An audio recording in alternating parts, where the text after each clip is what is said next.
Spend a moment on an important story developing in the mining sector. 4 unions, so AMCU, the National Union of Mine Workers, Solidarity and UASA, say they're united in their view that the mining company, Sibanye Stillwater, should accede to their demand of an increase of R1,500 for the next 3 years. The unions say after the employer's refusal to meet this demand, they're going to be discussing the way forward, which could mean protest action. Our business reporter Kopano Gumbi joins us for more on this. Kopano, good afternoon to you. I mean, if we look at recent history of these 4 unions, AMCU and the National Union of Mine Workers, very difficult relationship over the years. Throw Solidarity into the mix, which has a very different constituency to those unions.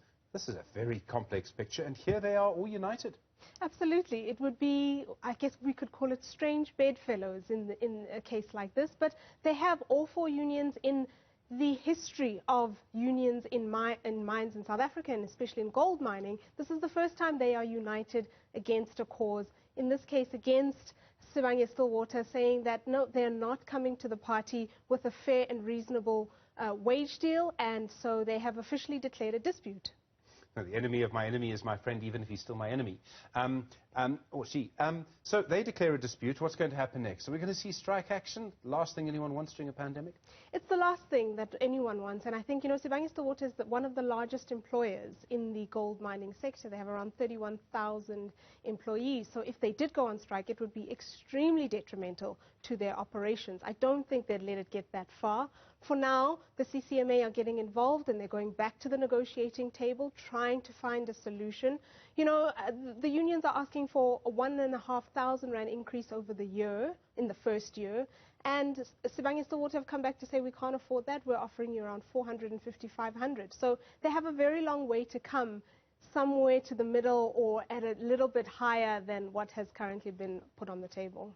I mean, look, different mining sectors have had different sort of results over this time. But Sibanye Stillwater, when they say they can't afford it, I mean, we've seen some mining companies' results have been unbelievable during this time. It really doesn't help the environment, does it? And not at all. And I think it's quite telling that Sibanye have taken this position, because all the other gold miners in the sector have signed 3-year wage deals. We've just heard Harmony have come on board.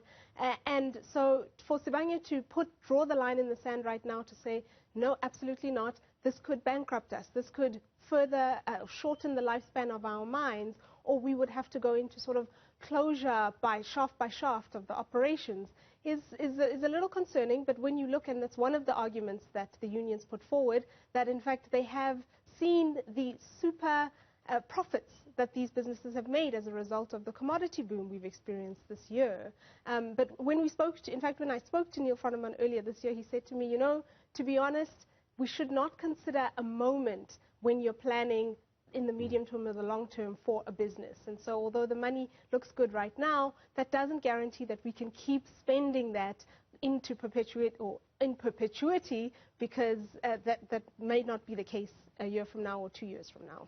I suppose mining is the ultimate long-term investment game, is what the mining bosses will say. The unions will have a very different view.